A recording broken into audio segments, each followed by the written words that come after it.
What's your name? My name's Chris Trueman. And how old are you? I'm 39 years old. And what do you do for a living? I'm an artist and an art instructor at Chaffey College. And do you live around the area, or where do you reside at the moment? I do. I live in Claremont. Yeah. And how long have you lived in Claremont? Since 2008. So about 10 years, I guess. What formal education do you have? Well, I got my BFA.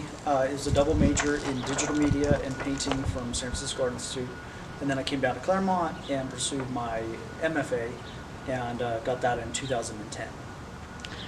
And when did you decide you wanted to do art as a career? Well, I did art in high school, and I was quite good at it. But then when I first got out of high school, I went to community college and I did business. And in retrospect, I think it was really helpful to have the business end of it and experience.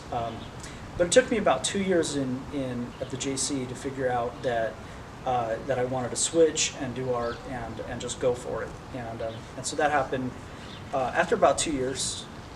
Mm-hmm. And so I was about 20 years old at the time, and I transferred to the San Francisco Art Institute, and haven't looked back since. Oh, really? Okay. How did you develop your career as an artist? Well, I think my career really started after grad school. Mm-hmm. Not that I hadn't done shows and sold paintings and participated in the art world a little bit between undergrad and grad. But when I got out of grad school, I had a much clearer vision of what to do, how to participate in the art world, how to navigate the art world, how to seek out opportunities to show, how to make contacts and network. And so I was in a much better position. It took me a year or two to get on my feet, and then I've been doing that full time ever since. Oh, that's interesting. And how do you come up with concepts for single pieces or series in your art? Well, for me, it's kind of a sequential process, and what that means is that I always used to tell myself, if you paint 20 paintings, you'll be somewhere else. And so that's what would happen is I would paint and I would paint and I would paint, and I'd work through these ideas, and I would find these little moments in these paintings that would bring out interesting ideas to me, and I would explore those further, and in 20 paintings or so, I would just find that I've shifted and I've clarified. I can more concisely think and see what I'm doing, and I just find myself in a different place within the painting. Okay. And is there anything about the art world that you dislike as of today? Well, the art world's a really complicated place. I think part of the problem with the art world is that there's more art being produced, and there are more artists, and there are more galleries than there are buyers. And maybe that's because I don't think a lot of people actually buy art. As a percentage of the population. I think actual art collectors are fairly rare, and then there are a lot of corporate interests and businesses that buy art, but I think that there's more supply than there is demand, and as a result, I think it gets really competitive. Mm-hmm. And so I've had some experiences in the art world where I've seen people act on their own interests, and it wasn't very pretty. Mm-hmm. What do you mean by it wasn't very pretty? It just wasn't. Well, I think people can be backstabbing and people can be selfish. I'm fairly lucky because I haven't really been involved in too many bad situations, but I've had some friends. I've had some friends where they would sell a couple pieces out of a gallery, and then the gallery would close and they would never get paid. Oh, wow. Or the gallery promised to pay them, and it would take a year and a half to pay them for sold work. Which is really difficult because as an artist you're relying on those sales to continue the work that you're doing. I never realized how the art world community, or how it is as a do you have a favorite piece by chance? Well, I tend to be really interested in what I'm working on most recently. The biggest, newest thing is always my favorite. Mm-hmm. And I think, in a way, I think that's good and it's common because you want to be excited about what you're doing, and I'm definitely excited about what I'm doing. What form of network do you utilize yourself as an artist?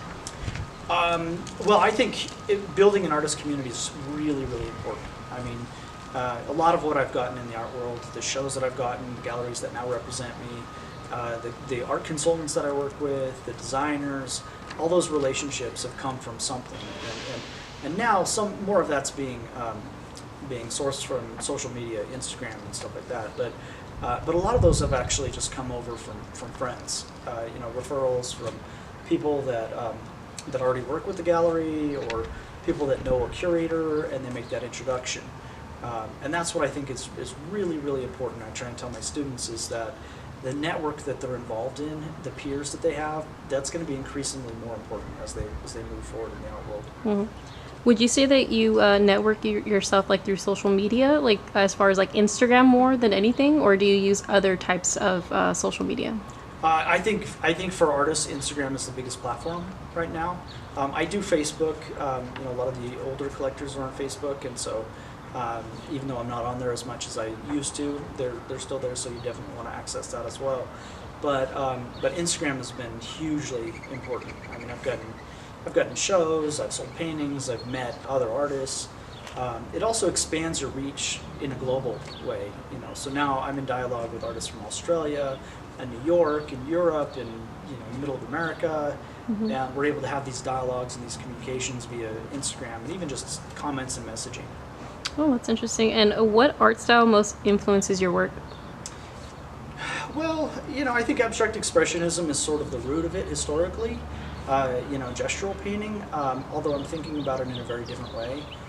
The root of abstraction has to do with creating an object that is physically in the space with you, that is there, and it makes you think about your own presence as well as the object's presence. And the type of work that I'm actually making dematerialized paintings, and so that it kind of works in an inverted way, because it looks like an image, but it's not. It feels like it's physically there, but it's very thinly applied, and has a connection to digital imagery and photography and pixelated screen space and other technologies. And what would you say is your like your biggest influence in what you do, as far as like your whenever you're working on a piece? What do you think of? Well, right now I'm thinking about this relationship. I mean, when I think about gestural painting, I think about this. A gesture is your signature in an abstract form. It's like your thumbprint. Like the way that you move the brush, the combination of marks that you make speak to the identity of the artist, and they're very much, it's the artist's hand that's involved in the work. And what does that mean to sort of remove that? What does it mean to have an experience of something that has been removed from the artist? And so I'm doing these inverted gestures that show the residue of where a mark was, but no longer has the substance of the mark. And in a way, that's kind of like, to me, it's like looking at a show of art on Instagram. You're seeing the images, but you're not seeing the scale, and you don't hear the sounds. You don't see the ambience and the periphery. You're seeing a very select, very edited, and potentially manufactured image of the experience. And so you're seeing the experience void of all these other senses. And so I think that's what I'm most thinking about in my paintings. Well, and this is the last question. How have you made art a sustainable career for yourself? I recently gave an interview with a class of Fresno art students, and one of the things we talked about is having a lot of buckets, and what that means, is that, or baskets rather, is that don't put all your eggs in one basket. Like if you need to make a living as an artist, and you want to make a living as an artist, then what you need to do is you need to get a lot of people essentially working for you. A lot of people that are proposing your work for projects, a lot of people that are representing your work, and a lot of people that are working to try and push your work forward in a lot of different avenues. And so I have dealers that represent me in Los Angeles and DC and Brisbane, Australia, and San Francisco, and consultants that I work with, and I'm regularly keeping contact with everybody and sending out new imagery and keeping them involved with my work. Because I think a lot of it's just a numbers game. You know, if you have 20 people pitching your work, you know, not everybody's going to go through, but maybe one or two will go through. And at this point, that's happening on a regular enough basis that I'm, you know, making a living and doing quite well. Mm-hmm.